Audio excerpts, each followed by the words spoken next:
შეუძლებელი არ გამოვეხმაუროთ იმას, რაც ხდება დილიდან ჩვენს ქვეყანაში, კონკრეტულად ჩვენს ქალაქში და კონკრეტულად ორი მოქალაქის, ორი თავისუფლების მოყვარე, თავისუფლების მცველი მოქალაქის საცხოვრებელ ბინებში და ამ მოქალაქეების თავს.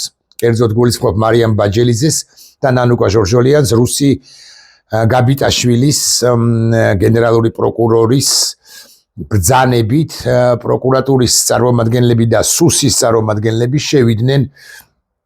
შევიდნენ მათ საცხოვრებელ სახლებში და დაიწყეს ჩხრეკა, ამასთან ჩამოართვეს პირადი ნივთები და მათ შორის პირადი ის ნივთები, რომლების პერსონალურ ინფორმაციასაც შეიცავს მობილურ ტელეფონებს.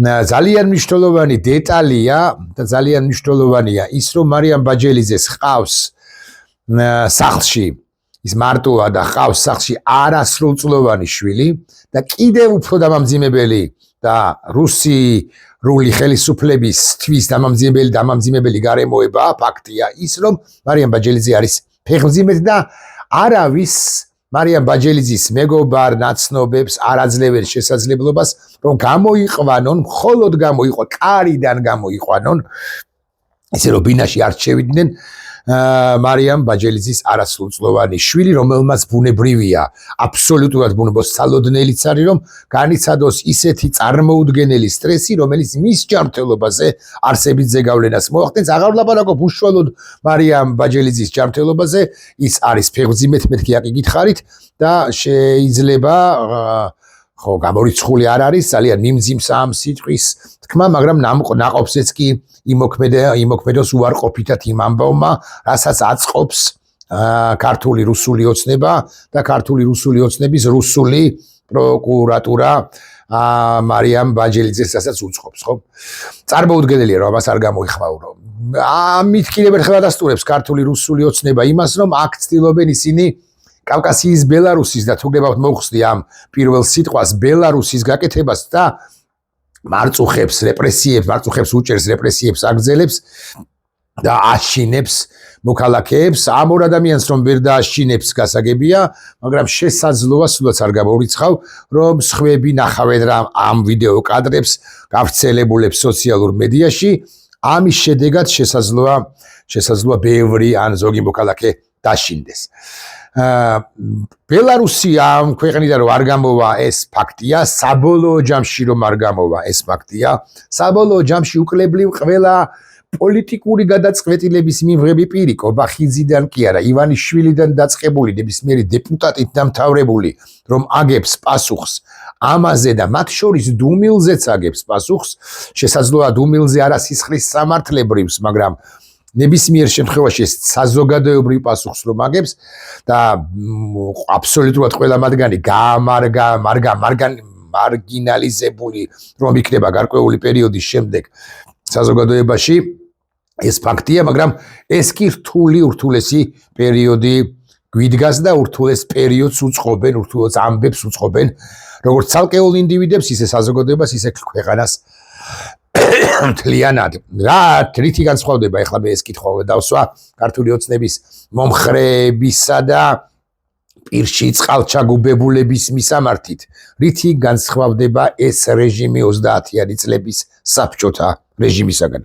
იმით, რომ დახვრეტა არ არის ქუჩაში, ან არ ჰკიდებენ ხელს და ესე პირდაპირ საპატიმროში არ მიხავთ ამ შემთხვევაში ნანუკა და მარიამი, არც ეს არ არის გამორიცხული,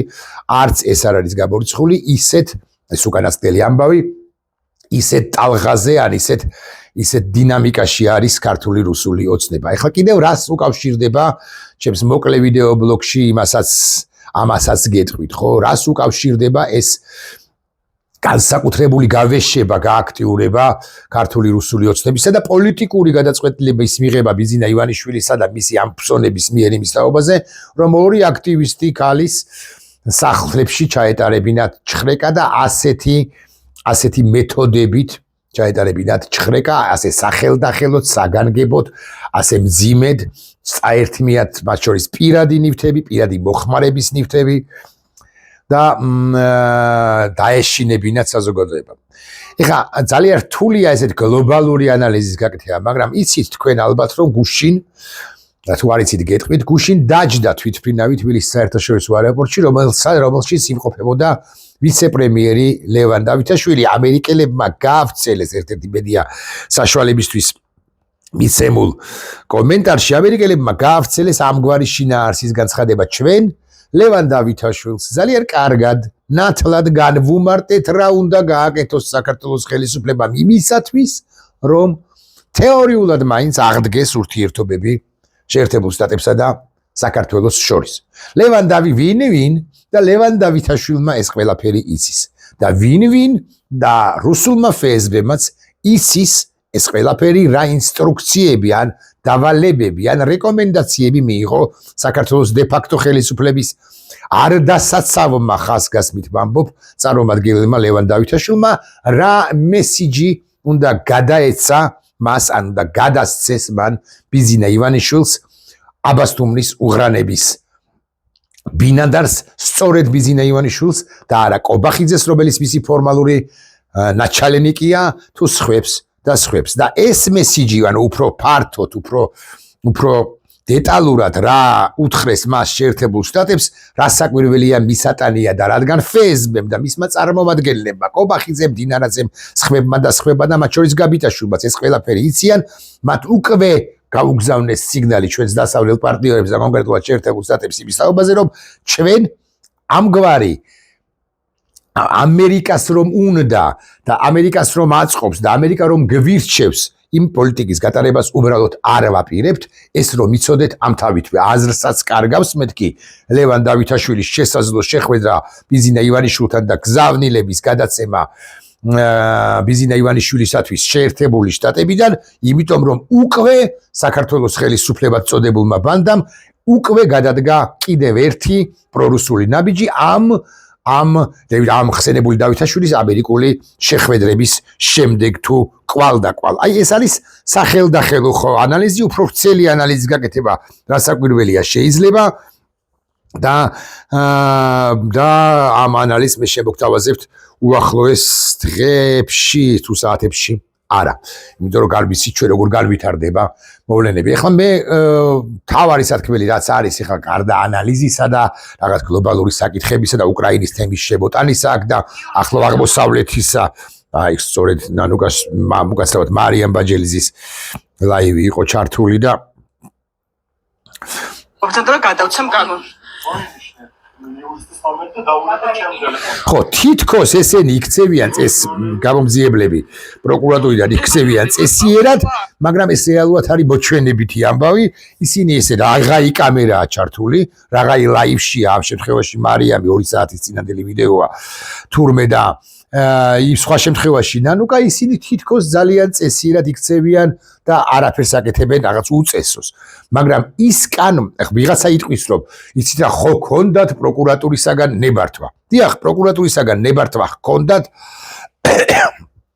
ეს დეტალურად არ ეწერა იქ ბუნებრივია რომ ლეპტოპის თუ ტელეფონის ამოღებაც შეეძლოთ, მაგრამ ჩხრეკის უფლება ჰქონდათ და მერე უკვე მათი პირადი ინიციატივაა რომ ამოიღონ ტელეფონი, ლეპტოპი თუ ის საშუალებები, რომლებიც გარდაულად აუცილებელია ამ შემთხვევაში ნანუკასთვისაც და მარიამისთვისაც, იმიტომ რომ ამ საშუალებებით ოპერირებენ ისინი, ქმედებენ, გადასცემენ ინფორმაციას მაღალი საჯარო სახელმწიფოებრივი ინტერესის შემცველ ინფორმაციას გადასცემენ. ეს სხვა თუ არაფერი, ეს არის მტკიცებულება იმისა, როგორ უკანონოდ იქცევოდა. უკანონოდ რა თვალსაზრისით? იმიტომ კი არა ნებართვა არ ქონდათ, არამედ თავად ნებართვა არის პირველი პოლიტიკურად მოტივირებული და არასამართლიანი და არასამართლებრივი. ეს რომ ვიცოდეთ მაინც. ამიტომ ყველა კანონი ან ყველა გადაწყვეტილება გენერალური პროკურორისა, პარლამენტისა, მთავრობის თავმჯდომარისა მნიშვნელობა არ აქვს მოსამართლისა თუნდაც რომელიც არ არის დამყარებული, დაფუძნებული საერთაშორისო სამართალზე და სამართლისა და სამართლიანობის ნორმებზე უკლებლივ ყველა კანონი არის ან გადაწყვეტილება არის უკანონო საფუძველშივე. ეს რომ ვიცოდეთ. ეხლა ჩვენ შეგვიძლია დავყაბულდეთ ამ კანონებს, ეგრეთ წოდებულ კანონებს, გადაწყვეტილებებს პროკურორისა, მოსამართლისა, სხვებისა და შეგვიძლია წინააღმდეგობა გავუწიოთ. საბოლოო ჯამში ისტორია რო გაგვამართლებს ეს ფაქტია, მაგრამ დღევანდელობაშიც გვაქვს შანსი რომ ჩვენ გამართლებულნი ვიყოთ პირველ ყოვლისა საზოგადოების მიერ და მხრიდან და რასაკვირველია ამ ქვეყანაში ჩვენ კი ვერ ვიპოვით ივანიშვილის მიერ შექმნილ ქვეყანაში სამართალს, მაგრამ გარკვეული პერიოდის შემდეგ ჩვენი ეს ჯიქურობა და ჯიუტობა და წინააღმდეგობის გაწევა და არ დამორჩილება უკანონო გადაწყვეტილებებისადმი თუ უკანონო გადაწყვეტილებებს ვინც აღასრულებს მათ დამი, გასაკვირველია ადრე თუ გვიან ჩვენი გამამართლებელი ერთგვარი სამართლებრივი გამამართლებელი საბუთი იქნება სამართლებრივადაც გავმართლდებით მეთქი ამის თქმას ვცდილობ. და ბოლო პასაჟები. არ მინდა ესე მიუმართო რა უნდა მიუმართო ეხლა იმ აბასთუმრის უღრანების ბინადარ ივანიშვილს. რა ერთ ხურში შეუშვებს, მეორეში გაბოუშვებს და ასე შემდეგ.